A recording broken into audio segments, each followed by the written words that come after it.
You can start it off, May. Okay, so hello everyone.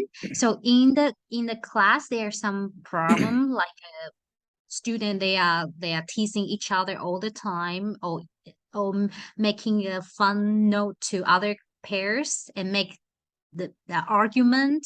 So there were so many anger, and then student also yelling a lot in the classroom. So any suggestion about this situation? Yeah, Ms. Hendricks. It seems like with the frequent teasing, constant bickering, note passing, it seems like your class could really benefit from whole brain teaching. And what this encompasses is actively engaging your students all of the time. So not giving them that downtime, not giving them an opportunity to be disruptive to their peers, such as the note passing, or giving them time to bicker or argue. So keeping their constant attention. And you can do this by introducing certain rules a little bit at a time, and really focusing on getting their attention through hand gestures and having them respond as a class, as a community together, and focusing on doing this in an entertaining way. For example, to get their attention all together as a class, as a teacher, you can say class, and the students all have to say yes. And as they say yes, they have to stop what they're doing, look at you, turn their body around at you, and fold their hands on their desk.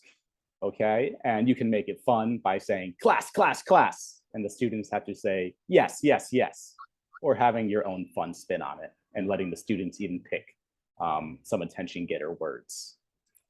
Okay, so that's one example.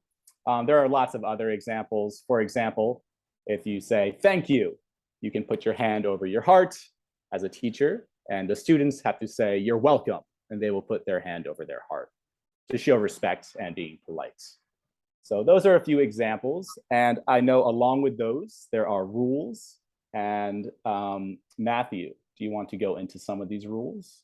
Yeah, so whole brain teaching has 5 core rules, and then there's a diamond rule. And so the goal would be to review these rules and the hand gestures that go along with them, because the hand gestures are non-verbal cues for students. And so that will help students to self-regulate. I think number 4 is probably going to be the most applicable to your specific situation, but I'm just going to go over all the rules with you and the hand gestures just so that you have them when you need them. The first one is follow directions quickly when you do this. The second one is raise your hand before permission to speak. The third rule is raise your hand before getting out of your desk. The fourth rule is make smart choices. The fifth rule is make our classroom happy, a classroom environment happy. And then the diamond rule is keep your eye on the target.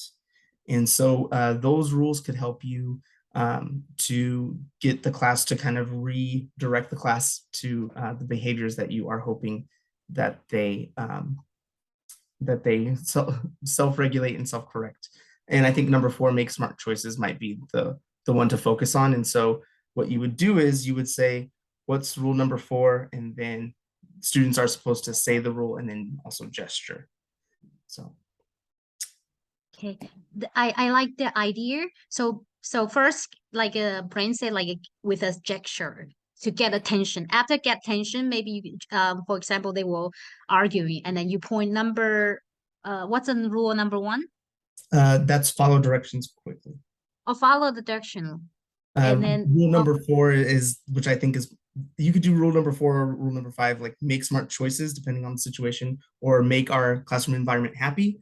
So you okay. So that's rule number 5, right? That's rule so number 5. After get attention from like a Brain's idea with a gesture, and then you point number 5, and then student will immediately do like a happy class. Yes, right? happy class. Yes. So I want to add like a also like a after they are familiar with the rules, we can also like a randomly call a rule number to practice. So just let them like a as familiar as possible. So something went wrong, you just need to, you don't need to even say anything, just point number And then when student will repeat, okay, follow the, what's number one? Follow the, Follow directions quickly. yeah. And then I would like to add, if they do follow well, then we can have a like a reward system to press them. Like okay, they follow well, good job, so they can get a 1 point. I saw the in the website they have like a wolf and turtle. They follow well and they got their wolf will got 1 point. If they're too slow, then the turtle will have a 1 point under the turtle, which means it's -2. It's like make them have more motivation to follow the rules or norm. Yeah. Well, maybe you Yeah. can pause a little bit. Pause. What? Hi, everybody. My name is Miss Jackson, and I have a problem with some of my students. I teach grades 4 to 6, students with learning disabilities. And I have a real problem with getting them to focus on the class, getting them to prepare materials. And when a new student comes into our class, it takes me at least 10 minutes to get them ready with their materials. And by then, our class is almost halfway over because I only see them for 35 minutes each time. So what are some ways that I can better use my time for this class? Okay. I would like to share like a previous meeting, like a first you can have some gesture to get attention first. Mine, for example, is like when I point like this, student will know, look, listen, and be quiet, and then they will froze. Like that after get attention, then I can point, for example, rule number 1 is be respect. And then they need to show the action like a I'm sorry. So they show respect. So just basically like the rule, like number 2, and then they're familiar with the rule. Okay. And then yeah, and after that, about that, they are always take so long. I think I would suggest like they can demonstrate the wrong behavior and then right behavior. For example, let them like the routine for entering the classroom. How can they make it faster, right? And then first they can demo like the normal them, and then set a timer at the same time.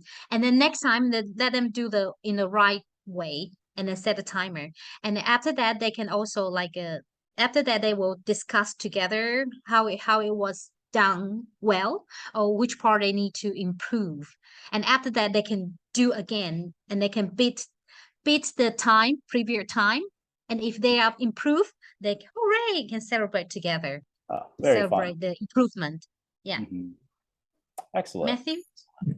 Yeah, I was gonna say you could do a super improver log for individual students. So if some students are like, maybe it's some students need their materials, maybe other students have their materials. So what you could do is you can start implementing a super improver log and give points to students that, and you're going to create these very specific, like tangible goals for students.